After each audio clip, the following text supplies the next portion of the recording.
اصلا ازدواج نکنید مگر اینکه این 10 تا نکته رو رعایت کرده باشین. 1. قبل از ازدواج حداقل 6 ماه برای شناخت همدیگه وقت بذارین. ببینید شباهت‌ها و تفاوتاتون چیا هستن. آیا میشه یه عمر با هم کنار بیاین یا نه؟ 2. هرگز تحت فشار خانواده، جامعه یا دلایلی مثل بالا رفتن سن ازدواج نکنید، چون ممکنه علاقه لازم هیچ وقت به وجود نیاد. 3. به خاطر فرار از مشکلات شخصیتون که راه حلش برمیگرده به خودتون ازدواج نکنید. 4. اگر تفاوت‌های فرهنگی و ارزشی بین شما و طرف مقابل طوریه که ممکنه باعث اختلافات جدی بینتون بشه، با هم ازدواج نکنید. 5. اگر تایپ شخصیتیتون خیلی با هم ناسازگاره ازدواج نکنید. 6. صرفاً به خاطر حمایت مالی و فرار از تنهایی ازدواج نکنید.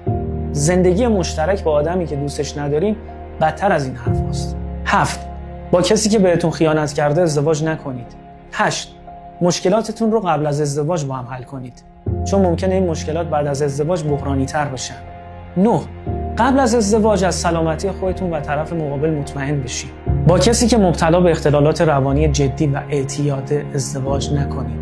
و نکته آخر، اول چک کنید ببینید میتونید آدم متعهد و مسئولیت پذیری باشید یا نه. در غیر این صورت ازدواج نکنید. اگر توصیه دیگه‌ای هست لطفاً شما اضافه کنید.